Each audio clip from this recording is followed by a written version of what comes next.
You've caught me eating a cornetto. I absolutely killed it. I just went to treat myself to a chocolate cornetto and I've left it too long, which isn't very long. You don't have to leave things too long in Thailand for them to completely melt.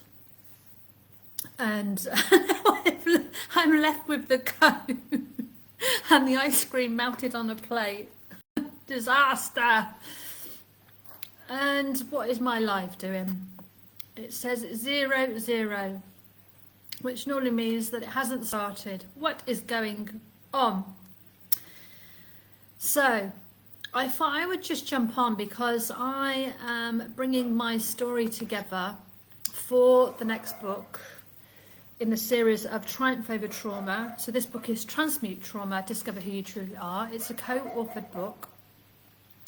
And we have room for just one more co-author, which is very exciting. But I was bringing my story together for this book. My story is going to be focused on learnt helplessness. And learnt helplessness for many can be a response to lived experience of trauma. And I was just thinking about some of the conversations I've had over the last couple of weeks with the women who are the co-authors of the book and their stories and how horrific their stories are.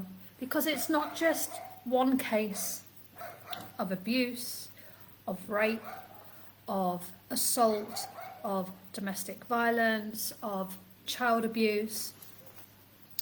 I've said this time and time again.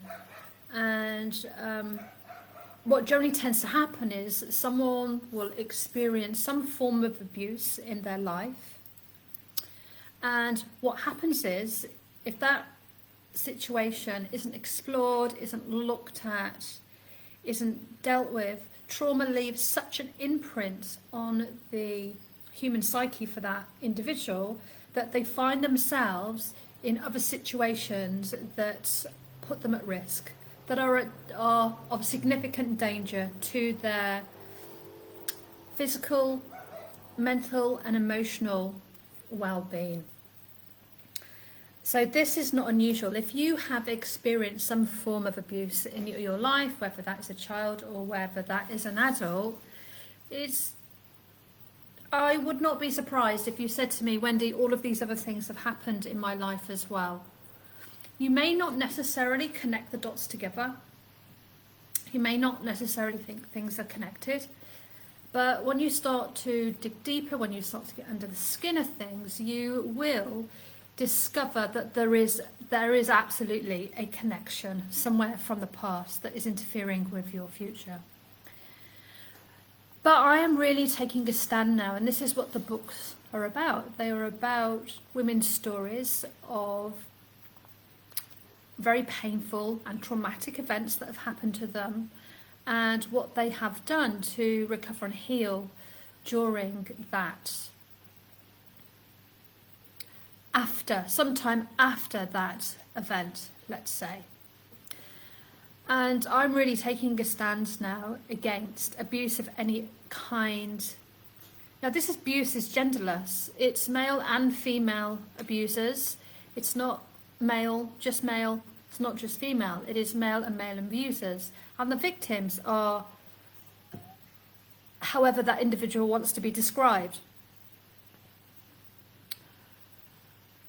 But the level of abuse that is going on and that is tolerated now, these days, is just absolutely blows my mind. What we're letting our younger generation in for, it can actually to a certain degree be avoided.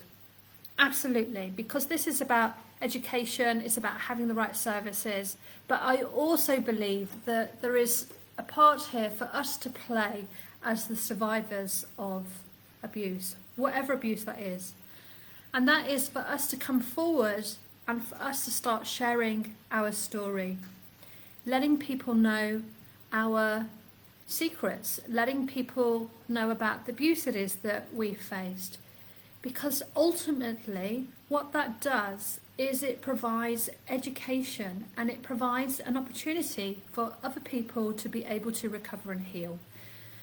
Because for way too long, for many people, they will suffer in silence because they won't realise that they have experienced some form of abuse in their life. It's very common. It's very common for that to happen. It's very common for you to later on in life suddenly realise what it is that you have been through. So for those of us who have been through traumatic life events, abuse of some kind, especially if you were working in the coaching and the mentoring and the training and the HR field, is to start sharing those stories. Start stepping forward and confidently owning that experience and how you have recovered and healed. I'm not sure owning that experience is how I want to is the right description. It's not sitting comfortably. No, I've said it. I'm trying to think.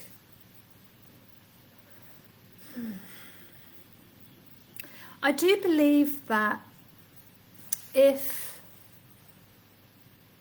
you haven't looked at what's happened and there's been some healing around the situation, let's just say you've brushed it under the carpet, you've buried it, you know it's happened, but you never talk about it, you've never explored what's happened, you've just not dealt with it.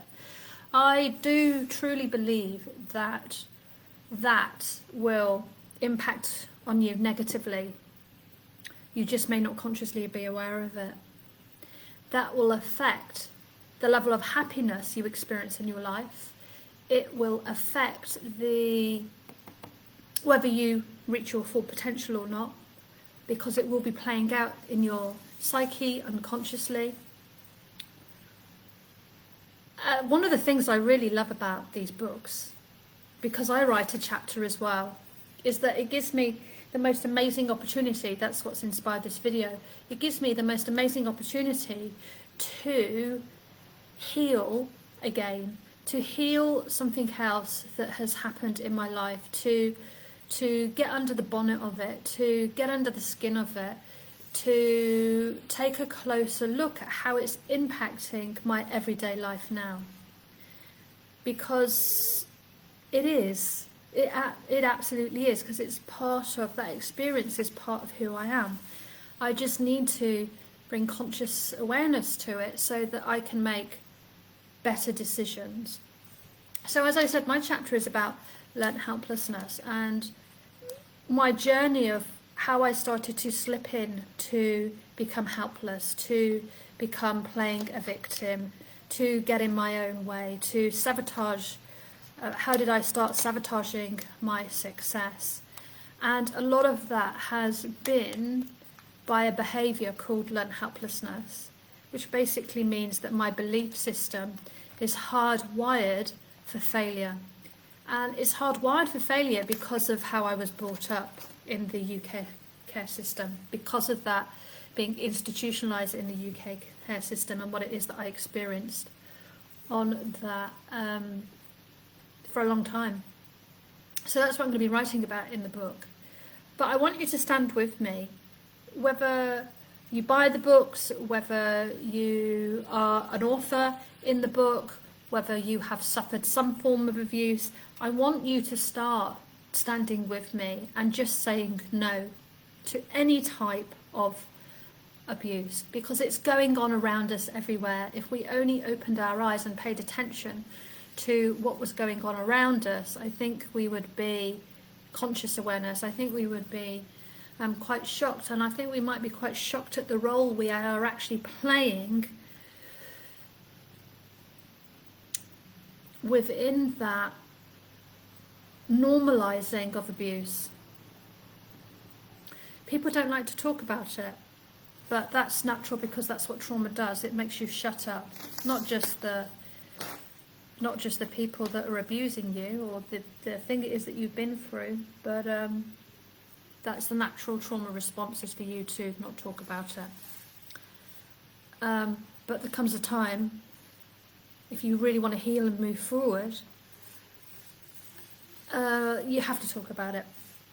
But for those of you who are in the coaching industry, the training industry, HR, it is really time to take a stand now. I did an interview with Emma Sargent. Emma Sargent? No, that's not her name. Oh, no, I can't remember. I did a radio show last week about the deafening silence of child abuse. And it's just crazy how silent people are when it comes to talking about a subject. But here's the thing. I don't know what the statistics are. I should find out.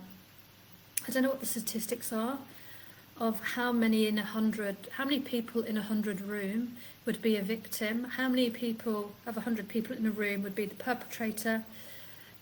I should have a look at some of the stats, but it's going on all around us. We just need to open our eyes and our hearts, and we need to take a stand against some of these horrific things that are happening. So join me on this journey.